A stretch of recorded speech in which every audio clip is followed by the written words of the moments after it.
All right. Well, great. I think we can go ahead and get started here. So I'm just going to go ahead and share my screen. All right. Put this in slideshow mode. Okay. And is everybody able to to see my screen? Okay, perfect. Sounds good. Well, welcome everybody. We're very glad to have you here today. I'm going to try to move my Zoom control panel out of the way here because it's right in the middle of my screen. There we go.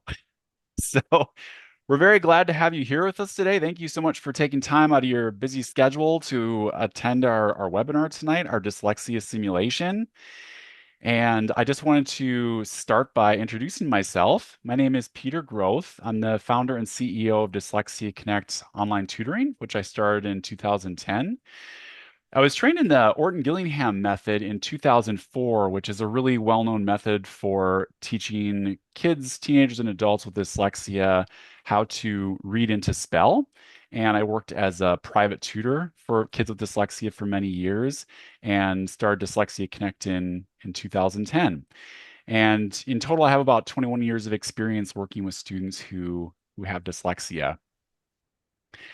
A little bit about us. Dyslexia Connect Online Tutoring provides online dyslexia tutoring to families and to school districts. And if you're interested, we'd love to have you visit us at our website, which is dyslexiaconnect.com. And if you're interested in our online tutoring, we do offer a free trial with no obligation to anybody who's interested in trying it out. And it includes an online tutoring session and a report, which is really nice. And it's a good way to just try our service out and see if it's something that might fit your needs or not. I also wanted to mention we have another webinar coming up in November. We do quite a few webinars during the school year, and our next webinar is going to be on Wednesday, November 12th at 6 p.m. Central Time. And that webinar is going to be about dyslexia, school accommodations, and how to help at home. And Katie is going to put the link for that into the chat. And if you'd like to register, you can go ahead and click on that and register for that webinar. And we would love to have you join us for that. Also, this is a great time to be talking about dyslexia because October is Dyslexia Awareness Month. So you might have seen some different things about that in the news and online lately. And it's a great opportunity to share information about dyslexia and to help to raise awareness about it. For today, we're going to have our dyslexia simulation, which will probably last about 20 to 30 minutes. And after that, we're going to have a question and answer session, which will last about 20 to 30 minutes as well. I'm very happy to be joined today by Katie and Natalie from the Dyslexia Connect admin staff. They are both former teachers and dyslexia tutors who have a wealth of knowledge about dyslexia and education and experience with it. And they are going to be helping to answer your questions in the chat today. If you do have a question, you can submit that at any time by using the Zoom chat. And if you are submitting a question, you can do that during the presentation or after during the Q&A. Either one works. When you do submit a question, we would like to ask that you use the Everyone tab in the chat when you submit the question. That really works well because that way everybody, all of us will be able to see your questions, and also all of the other attendees will be able to see your questions. And that's really nice because we noticed that a lot of times during our webinars, multiple attendees will have the same question about something. And if they are able to see your question and the responses, sometimes it will help to answer their question, which is really nice. And if you wouldn't mind, it's really helpful to us if you can include your role when you're submitting a question. So for example, if you're a teacher, if you can mention that, or the parent of a child with dyslexia, any information you can give us like that helps us to really refine the information we're giving you more and hopefully give you information that's most relevant to you. So if you wouldn't mind doing that, that would be great. There's going to be a recording of the webinar available. The recording will go out to everyone who registered for the webinar, and I think it's going to be sent out on Monday. So you'll get a link for that, and you can watch the webinar as many times as you want to, or certain sections of it if you'd like to. One of the great things about using the everything tab or everyone tab when you're asking a question is that our attendees are also able to provide great info a lot of times. So one of the reasons I like to do these webinars is that we get a lot of people together who have a great amount of education and background knowledge and experience with dyslexia, and they're often able to help answer each other's questions, which is really, really nice. So that's one of the benefits and one of the nice things about the question and answer sessions and asking questions in the chat. As mentioned, we are offering a professional development certificate, and this is available to anyone who attends the full live webinar. And if you would like one of those, you can go to our website, which is dyslexiaconnect.com, and request a certificate. You can do that by clicking on any of the buttons that say free trial. Those free trial buttons all bring up our contact form. Or you can also send us a message using the contact form on the contact page. Unfortunately, we're not able to provide a certificate in response to requests in the chat during the webinar. So if you would like a professional development certificate to use for professional development hours, please go to our website and submit a message, and then we can talk to you about that.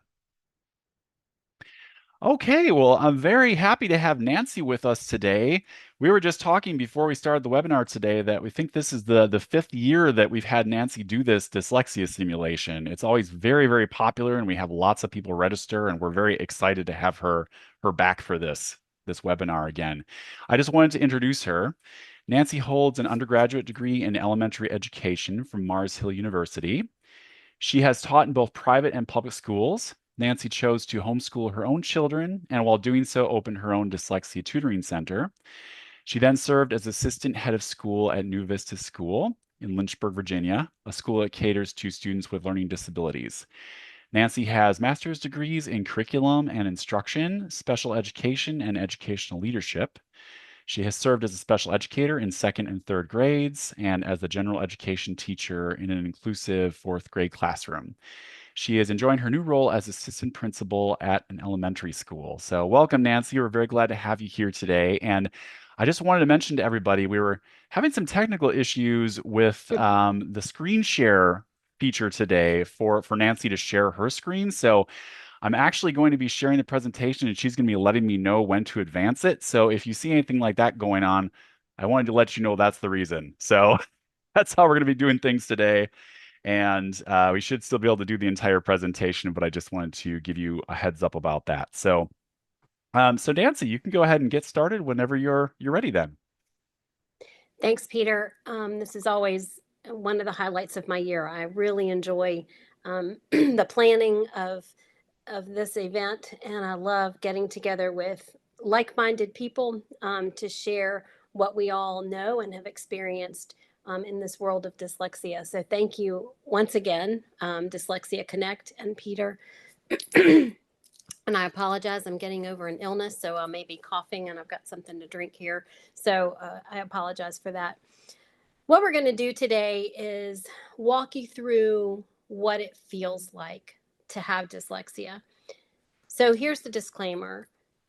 What you experience today does not simulate what a person sees because, as we're going to talk about, dyslexia is not a problem with the eyes. And so a person with dyslexia sees the same thing everybody else does, they process it differently. So instead of it being something about what you see, what you're going to experience is the feelings, the frustrations, even the timidity and the insecurities that come along with people who have dyslexia. You can go ahead and advance this slide. Okay, sounds good. So when I look at this picture, I can look at it immediately. I know it's a chair. Next slide. Can you advance the slide? There you go. Yep. Go back one. Oh, sounds good. Let's see. Whoops, sorry. I'm just going to go back here. Okay, perfect. Okay, is this the slide you wanted, Nancy, or the next one? No, go back two. All right, so we started there. This is a chair. Now go one slide. Okay, perfect. And it is still a chair. One more.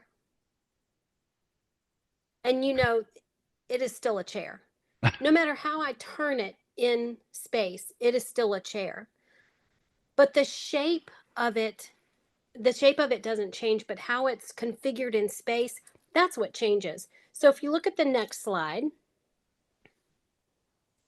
this, as we know, is a B, but it is the same shape as three other letters in our alphabet. Go ahead and advance the slide. It's the same shape as a D, but the way I configure it in space, that's what makes it different. Go ahead. Now it's a P. Same shape, just configured differently. And the last one, a Q. So P's, B's, D's, and Q's, we will often see people who have dyslexia get these mixed up. They see them the exact same way a person without dyslexia sees them. It's how they process it. They cannot remember which one is a P, which one is a Q. And so there has to be some explicit instruction in how to remember that. Next slide. So here they all are. If you look at them carefully, you can tell they are the exact same, just in a different configuration in space. Next.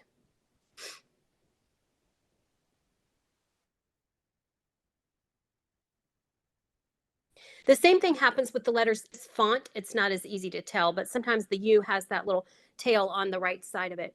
So it would be the same, just upside down. So oftentimes students with dyslexia will get these letters confused as well in their writing as well as in their reading. Next slide. Fives and S's. And this is one reason I am a stickler for good penmanship, proper pencil holding, all of those things, because if we are sloppy in making a five, it looks like an S. So we have to be very careful with numbers as well as letters. Next slide.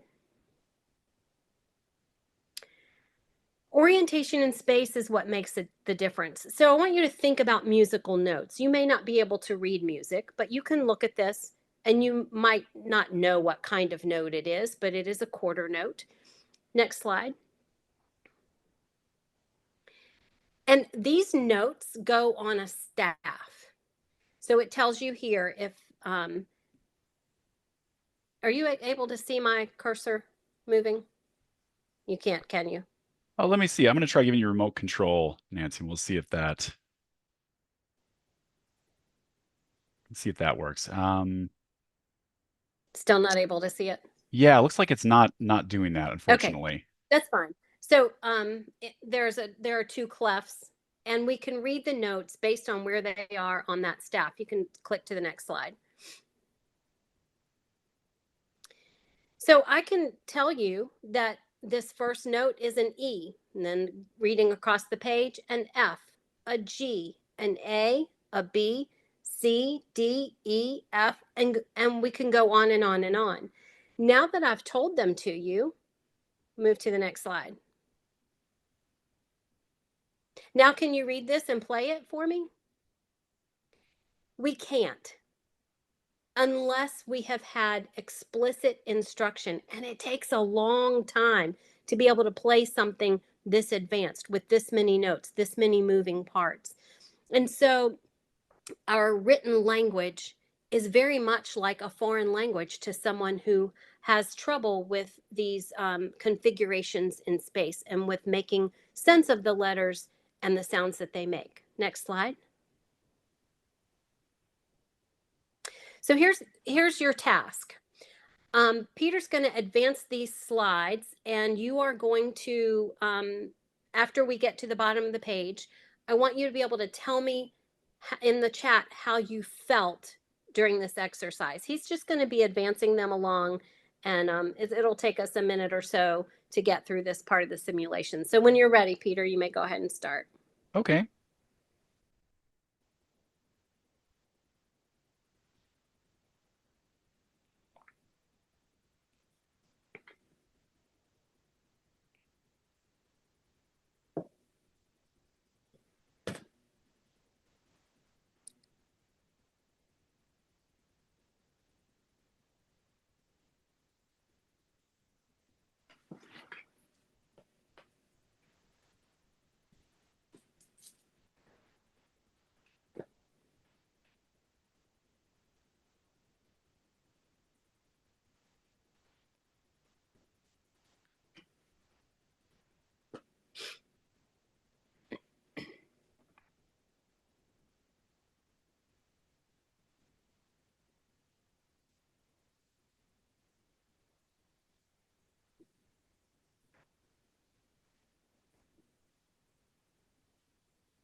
So in the chat, I want you to tell me, you can go back a slide.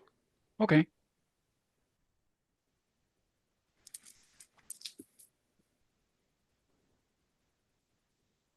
There you go. So in the chat, just share some thoughts on how that made you feel. I had to slow down because it didn't make sense yet. Frustration, frustration, confused, disoriented. It took a lot of concentration. I was lost. Someone said, not real smart, overwhelmed, frustrated, needed extra time to read it.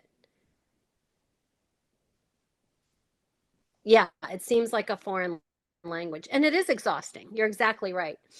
So, a lot of relooking. So, that's what I wanted you to feel. It's not a good feeling. It doesn't, you feel very much out of control. Even if you know all of the words, the vocabulary piece doesn't even matter. If you know all of the words, you're familiar with them, they're words you use every day. And as a teacher, I could say, come on, you know how to read that. Let's go, let's go. And we then add to the frustration that the students are feeling. Now advance to the next slide.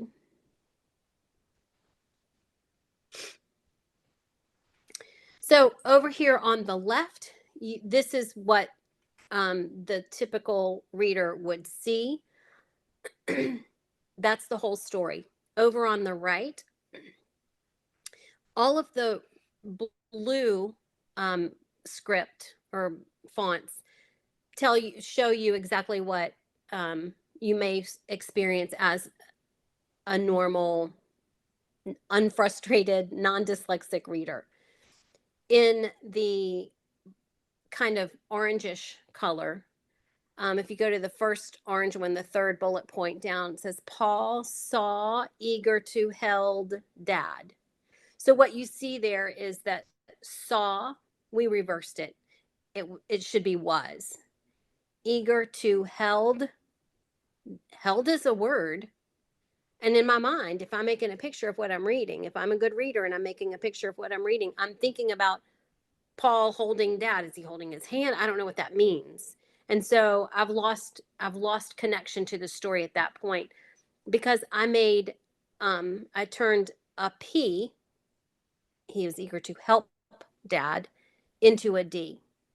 Then in the green, that would be someone who has an advanced degree of dyslexia, maybe a severe to profound, where all of the letters are there.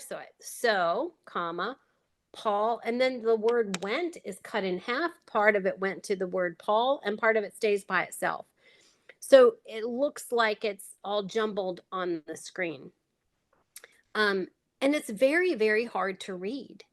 So you can see how, again, this isn't what a dyslexic person sees, it is how they process. So it's going to take them so much longer to read the same text. Advance the slide. Okay. So there are degrees of dyslexia, and we're going to do more simulation than we are talking about what dyslexia is and all of that. But I think it's important to talk about mild dyslexia may go unnoticed. It might be that person in your classroom, if you're a teacher, that you think something's not quite right with the way he spells words or the way she reads so slowly and disjointedly, but she's getting it or he's getting it, just kind of flying under the radar. So it may go unnoticed. Moderate to severe is often noticed, but it's often undiagnosed. And then severe to profound is often diagnosed and too often gets the wrong intervention. So a lot of teachers are now, a big thing in teaching, especially in reading, is the science of reading. And if you want to learn more about that part of all of this, go to some of Peter's YouTube videos and go to some of his other seminars because he has a lot of information on that. Go ahead and advance this slide. So we talked about what you experienced. So in the chat, you could say what you learn about your child or yourself during the simulation. If you have a student or your own personal child that has dyslexia, you may have just gained a new empathy for them. Or can you think of ways to help your child who may have some of these feelings during school? Even if you don't know how to address the dyslexia itself, what can you do about their feelings? Then, what accommodations might help a student who struggles in this way? So, if you have something that you'd like to add in the chat there, this would be a good time to add that based on these 4 questions.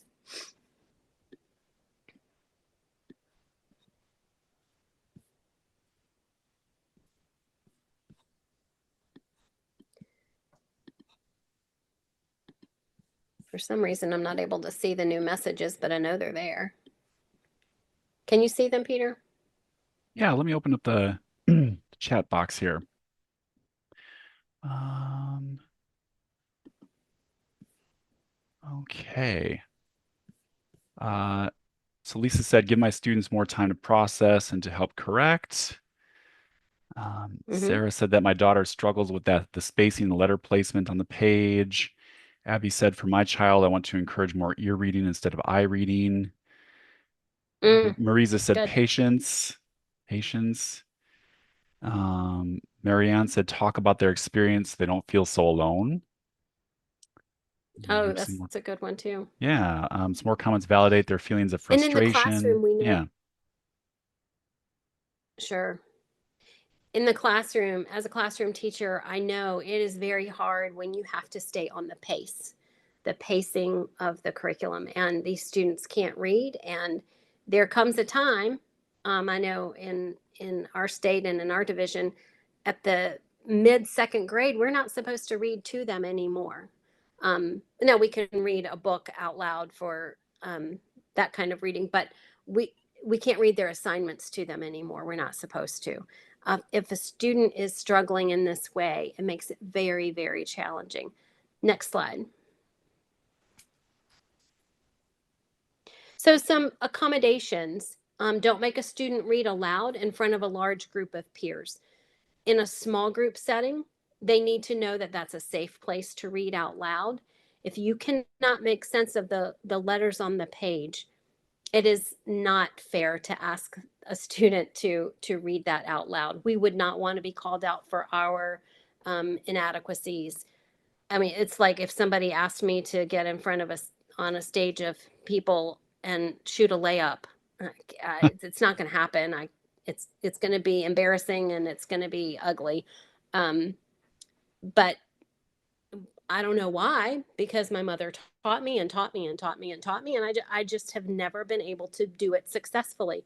It is very awkward to me, and that's how reading is to people who have dyslexia. So think about something that's really hard for you to do, and you're asked to do it in front of your peers. That's very, very challenging. So somebody mentioned ear reading.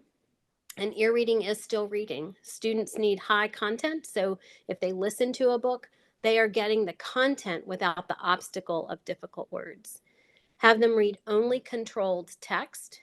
That is text in which they have already been given explicit instruction. All uncontrolled text should be read to them. And again, I have been a classroom teacher and I know that you cannot do that in many divisions. If a student has an IEP that allows for that, then you can do that. But a lot of students with dyslexia do not test um, in the right categories to get an IEP. And so we see that a lot as well. Next slide.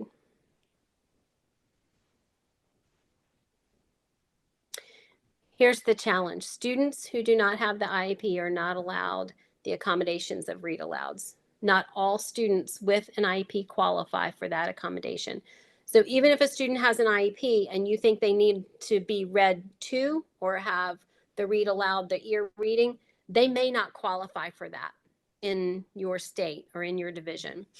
Students will be required to read on division and state assessments, so the accommodations are not allowed to be used on classroom work nor on classroom assessments. Explicit teaching of reading is the best way to mitigate the challenges. This can be accomplished through specially designed instruction for all readers. At our particular school, we have fantastic reading specialists who teach this way. And so these students are given instruction in the language, but that does not happen everywhere. Um, Peter's Dyslexia Connect offers that, and that is a huge advantage to students who are able to be enrolled in that. Next slide. Again, dyslexia is not seeing backwards. It is a disconnect in the processing of language in the brain. Dys means trouble with, and lexia means language or words. It used to be called word blindness. It's not called that anymore. We've gotten fancy and called it dyslexia, but that word dyslexia does have meaning to it. Go ahead and advance the slide. I want you to think about your birthday. I want you to find your birthday on this calendar and be able to tell what day of the week it is. My birthday is April 6th. It's on a Sunday in the year 2014. That was fast. That was easy to find. How about Christmas? Well, I know it's December 25th. I know right away it's on a Thursday. I can look at that quickly and tell. Advance the slide. That was manageable and quickly accomplished. Next slide. Now find your birthday. Oh, I don't even see April on there. I see November, but it's backwards. I'm not sure what that one is. Oh, I'll go on to December because I can see that one easily. Oh, yep. December 25th is on a Thursday. So that was a little harder to find. Go ahead and advance the slide. Was that as manageable and as quickly accomplished? I think we can all agree no, it wasn't. Go ahead and advance.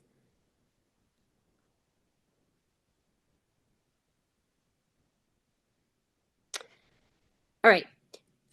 So with that one, with that last one, that helps you understand how the person who has dyslexia, their brain has all of the same information, but it is not able, their brain is not able yet to categorize that information in a systematic, logical way. That is what an Orton Gillingham type methodology is going to allow their brain to begin to do. So on a piece of paper or just with your finger on a tabletop, I want you to sign your name, just like you would on a check. If anybody ever writes those anymore, I don't know. Okay. Now advance the slide.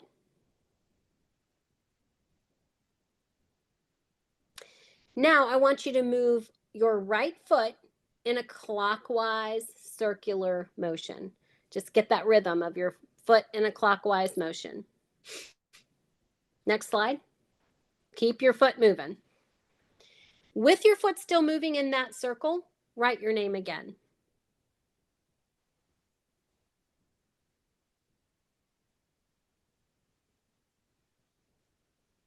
Not so easy, is it?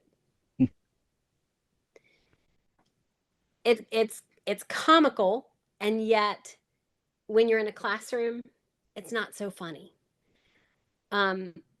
Sometimes people with dyslexia also have dysgraphia, and our brains cannot do but one cognitive thing at a time.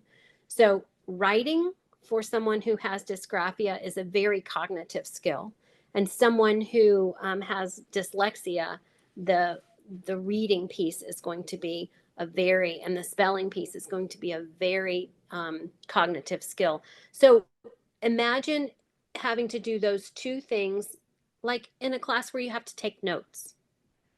That's going to be an impossible task because you don't have the motor control. You noticed when you were writing your name again, you lost control because your foot was moving. You couldn't concentrate on both things. You could do one well, but you couldn't do both well. That's the feeling that someone with dysgraphia has. And imagine if you had both dysgraphia, the trouble with writing, as well as dyslexia, because they often come hand in hand. Next slide.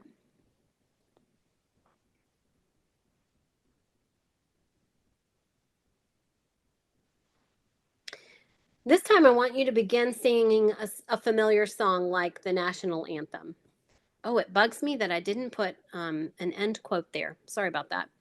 So it doesn't have to be the national anthem. That's just the first one that came to mind. So something that's familiar to you. Advance the slide.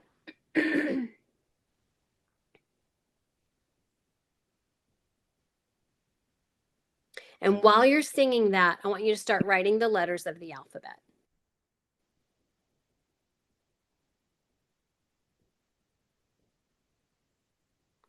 Did you all of a sudden forget your alphabet? Or did you forget the national anthem? Surely you can't do both. It's very, very challenging. I can do either one or the other. And I've tried this multiple times. You would think I would be skilled at it by now, but I still can't do it.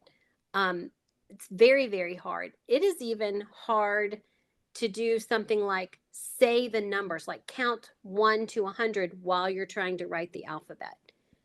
Two cognitive skills. You cannot do them at the same time. Go ahead and advance this slide. A person with dyslexia or dysgraphia is tasked with doing more than one cognitive task at a time, and the brain is not wired to do that. Next slide.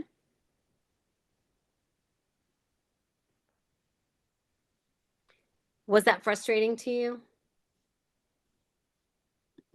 I'm not able to see the chat, but you can put, again, you probably have some of the same feelings associated with all of these tasks. Frustration. Some people just say, can't do it, and give up. Have you ever seen a student just shut down? And how does that manifest? They don't usually do it quietly. Sometimes they do, or sometimes they'll cry, but sometimes they just act out or start getting silly or punchy, and they've reached their frustration level. Next slide. You know both of those things very, very well, but you cannot do them at the same time. Next slide.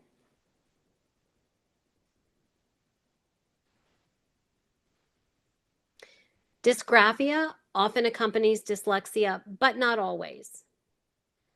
I have dyslexia, but I don't have dysgraphia. But usually dysgraphia does not come alone. It usually comes with something else. It could be ADHD or dyslexia or dyscalculia, the trouble with math. Next slide. So not only is a student struggling to read and comprehend, but they may also be struggling to form the letters required to write a sentence or even just a word. So that is the frustration that they feel all day long from the moment they walk into school until the time they get out of school. And then we give them homework. So then they have more of it to do. Not that I believe in homework. I don't think it's a bad thing. But if they've been struggling all day, let's make that homework meaningful and not a source of frustration. It could be more project based, for instance. All right, next slide. If this spoke to you and hurt your heart a little bit, you may want to go to understood.org. You can type in there the exact things that your particular case, your child or yourself or one of your students, what they experience, and it'll show you a simulation. Now, a lot of people who have dyslexia don't like simulations because they feel like it is not a true, accurate way to look at dyslexia, but it's really someone who doesn't have dyslexia, it's all we have to get them to feel that same frustration.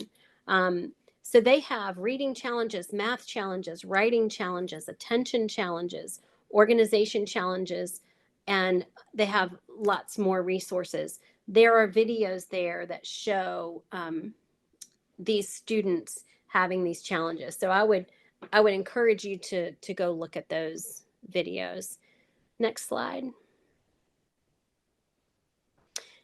Dr. Sally Shaywitz is a leader in dyslexia, and she says dyslexia is an island of weakness surrounded by a sea of strengths. I love that because the sea is vast. All of the things that these students can do and are very good at doing, those are vast. There are a lot of those. It just so happens that reading is their weakness, or spelling is their weakness, or math is their weakness. And that's just the island. So let's use their strengths to teach to their weaknesses. One more, I think there might be one more slide. That might be the last one. Yep, that was. Yeah. Yeah, great. Thank you very much, Nancy. That was fantastic. Every year I love seeing this simulation because I feel like it's just so valuable. And like you said, it's one of the ways that we can actually maybe experience a little bit of the frustration that students with dyslexia actually feel when they're trying to read. So that Yeah, was fantastic. Thank you very much. I just you're wanted to thank welcome. everybody for attending. We're going to start the question and answer session in just a moment. I thought I'd provide a little bit more information before we do that. If you're interested in finding more information about dyslexia or online dyslexia tutoring, you can go to dyslexiaconnect.com. We'd love to have you follow us on social media. We're actually very active on Instagram and Facebook. And a good way to find out about the other webinars that we have coming up is to follow us on there because we always advertise them on there. We also have a YouTube channel, as I was mentioned previously, and the YouTube channel, Katie is going to actually put that in the chat. That's a great place to go if you're looking for information about symptoms of dyslexia, how to test for dyslexia. Can't remember how many videos exactly we have up there, but there are a lot of them about all kinds of different aspects of dyslexia. Some about accommodations for school, so you might find that helpful. If you're looking for general info about dyslexia, if you go to our website, you're actually going to see this little button up here that says Guide to Dyslexia, and that has a lot of different information that you might find helpful. All right. Well, it's time for the raffle. You probably saw in the advertisements that we're giving away a $50 Amazon gift card today. And Katie is move my menu out of the way here. Katie has entered the names of our attendees who are attending the live webinar tonight into a randomizer, and she's going to choose one name to receive the gift card randomly using the using that tool. So she's going to put the name in the chat box. And to claim the prize, we ask that the winner respond in the chat box within 2 minutes to confirm that they are present at the webinar. And if we don't receive confirmation in 2 minutes, Katie is going to pick another name and put that in the chat box, and then we'll just continue until we get confirmation from somebody who's in the webinar. So yeah, so we're gonna do that. Was there anything else with that raffle, Katie, that we need to announce, or are we all set to do that whenever you're ready? Okay, perfect. So we'll have Katie do that, and then we're going to go on to our question and answer session. So, are there any questions that we can answer for you? I'm going to go ahead and open the chat box here. All right. Okay. Um, Nancy, we have a question about fonts. Lisa asks, what do you think are the best fonts to use for dyslexic students? Well, I know that the dyslexia font is very popular. I don't know that there is any research to prove that it works or it doesn't work, but I think if it works for your student and they find it helpful, great, that then use it. Um, but I don't think enough research is out there yet to tell us about particular fonts. But I do think that we have to distinguish when you think about fonts.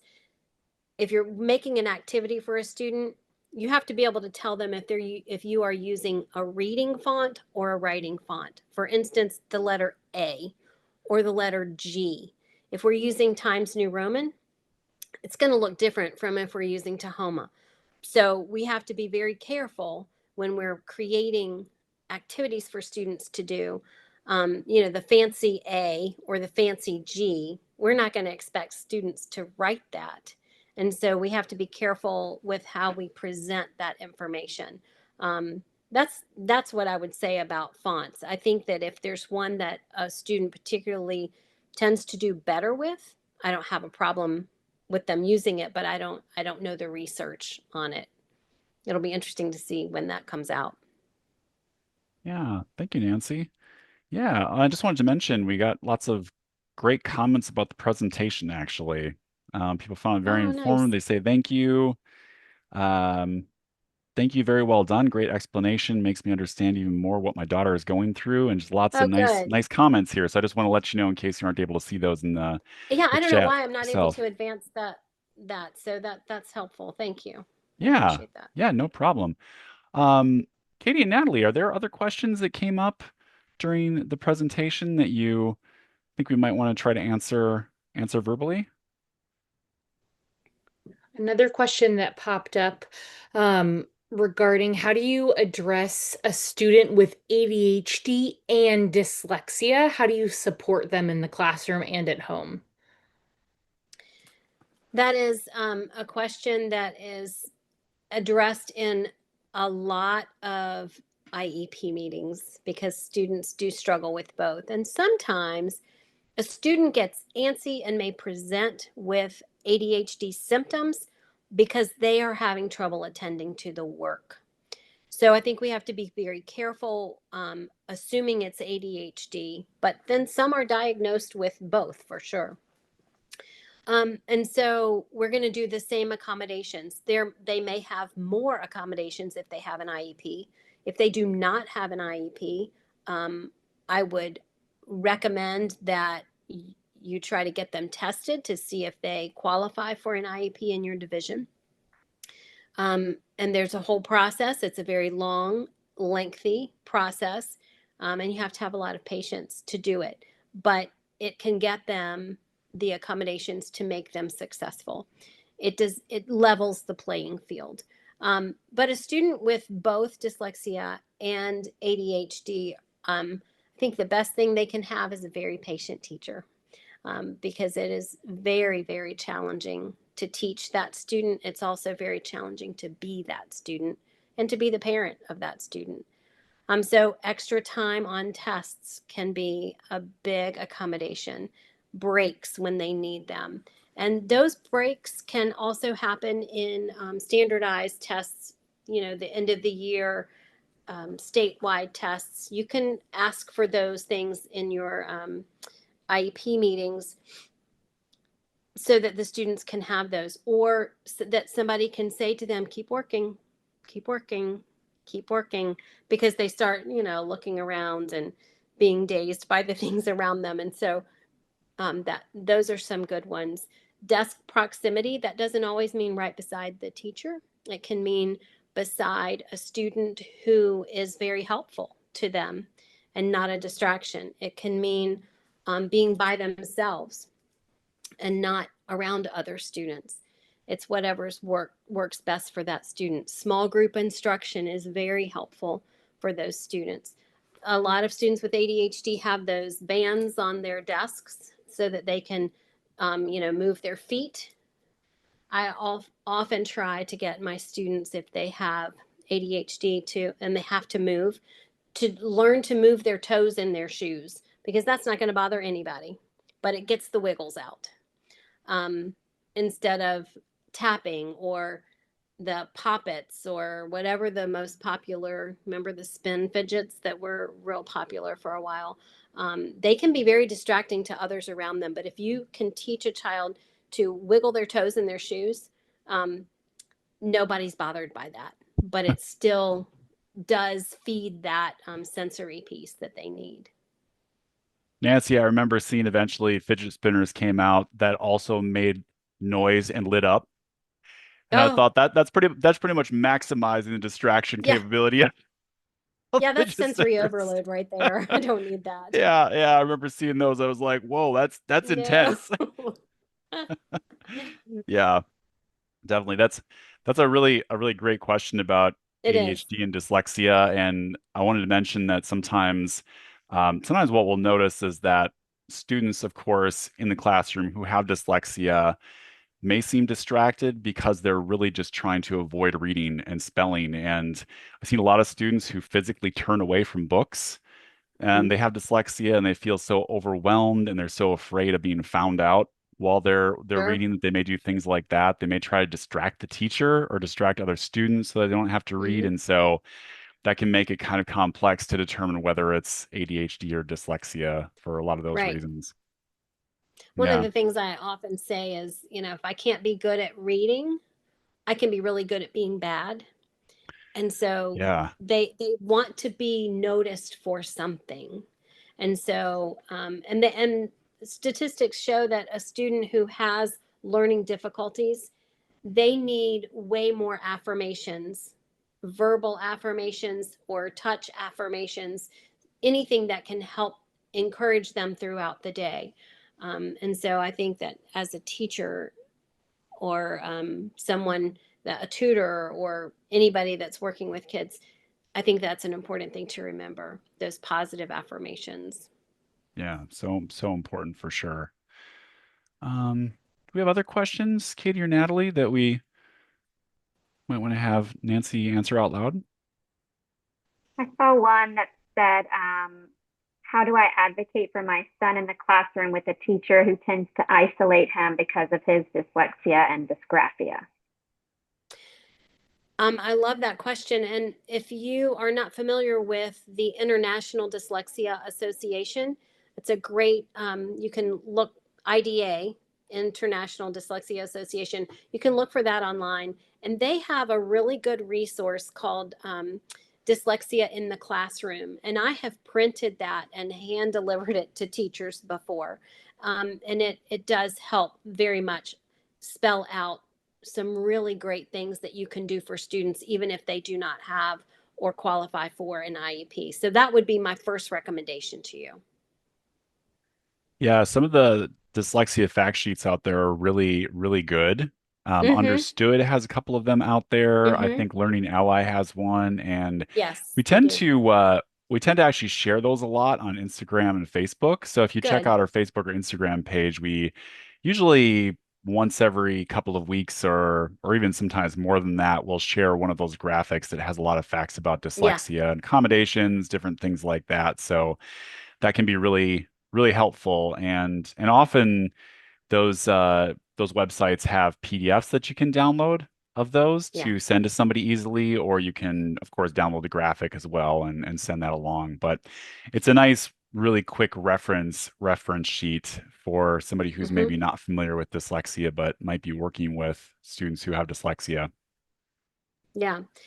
There most I don't know if this is true nationwide, but in Virginia we have PTSI, which is the parents advocacy group in schools, and you can contact them, and maybe they could help give some seminars, some teacher um, professional development that would help teachers understand. I have given this kind of seminar to teachers before, and they quit, they give up, they put their head down.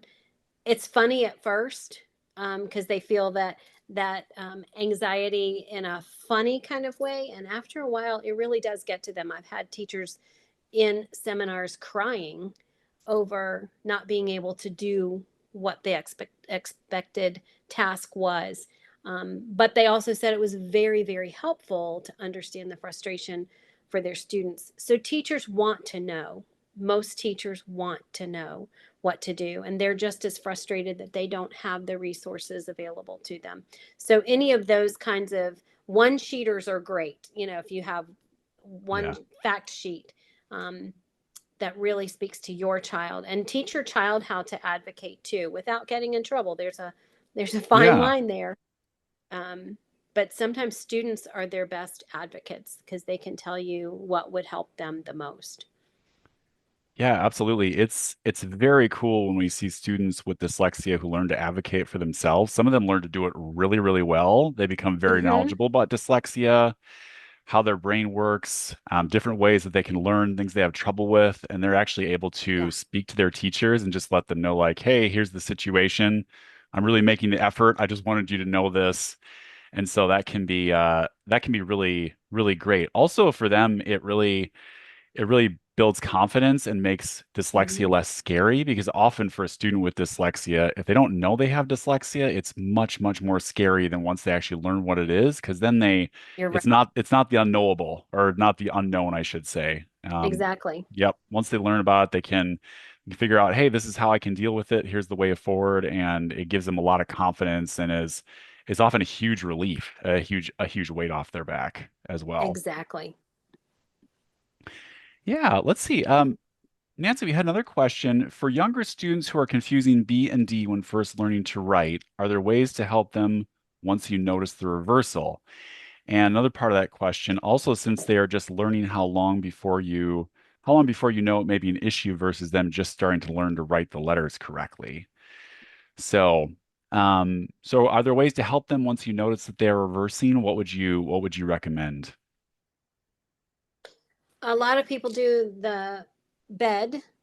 So you put your thumbs up, like good job, thumbs up, and a B and a D. It maybe is it showing up backwards? It's showing up backwards on my screen. Oh, yeah, I So think, let's see.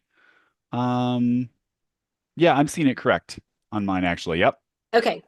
So if I'm looking at my own hand, if you put your hands up like this and I'm looking at my own hand, this is a B, this is a D. The one in my left hand makes a B, the one in my right hand makes a D, if you're doing that. And some people say that um, bed, if you had an E in the middle, you have B, E, D. I It works, and that helps, but I like to use a student's non-writing hand. And so I'll put I most of my students are right-handed.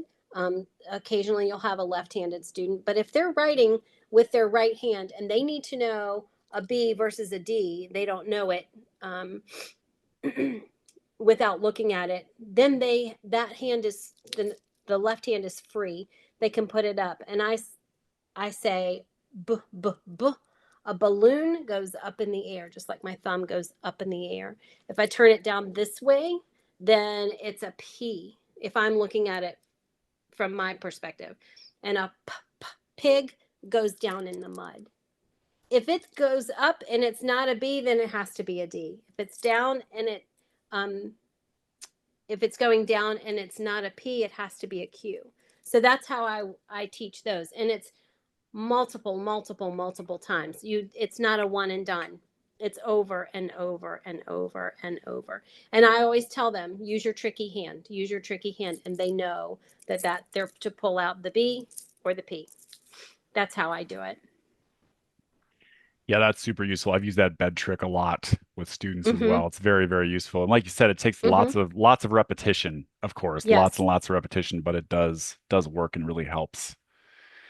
And I've also, if they can't look at this and tell that it's a P or I mean a B, I'll actually write on my own hand with a dry erase marker so that they can see that it's a B. Because again, that's sometimes hard for them to process in their brain. So I'll get a marker, write it, and it'll be a B. And then when I turn it to myself, I can see that it's a B. I hope that makes sense. It's kind of hard to do on the screen. Yeah. Yeah, sounds good. Let's see. Do we have other questions that we want to bring up? I've seen a couple people ask what's the best assessment or screener for dyslexia. Well, they're getting better and better. I just saw one the other day that is a more formal assessment. Um, so what you have to keep in mind is that a screener is just that. It screens, it doesn't diagnose. And so you have to be very careful of that. And most schools are doing those. Um, if you're not in a school, then you can find there's a Mississippi dyslexia screener. It's really good. And you can just Google that and order it. It's not very expensive. There are some screeners online. I would just caution you, make sure that they're from a reputable source. If I am screening someone for dyslexia, I'm going to do lots of different things. I'm going to look at long term memory. I'm going to look at short term memory. I'm going to look at things like, can they write the whole alphabet? Can they write the letters or the months of the year? Do they know them in order? I'm going to look for things like that because a lot of times people with dyslexia don't remember those. I'm going to ask them to do lots of different tasks with made up words. So we call them either nonsense words or pseudo words. So I use the CTOP, the Comprehensive Test of Phonological Processing. And so I use that that's the formal assessment that I use along with a bunch of other informal assessments to screen a child for dyslexia. So there's not a one size fits all for that, but I hope that helps narrow some things down for you. Yeah. Yeah, thank you, Nancy. Well, we're just going to wrap things up here today. I just wanted to thank everybody for attending. We're so glad that you took the time to attend our webinar today. It's always so nice to have people attend these and ask questions and share information. And it's just a really, really great thing. We really enjoy doing these webinars for that reason. And we definitely love to have you attend our next webinar if you're interested. I think Katie put that in the chat, and we're going to be having that link on the website as well. And it'll be advertised in our social media channels as well. Nancy, thank you so much for the awesome presentation. We're getting lots of thank yous in the Thank chat you. here. Thanking you for that. And Great. Katie and Natalie, thanks so much for helping with questions today and attending. And I hope everybody has a wonderful evening. All right. Thank you very much. Bye-bye. Bye. Thank you.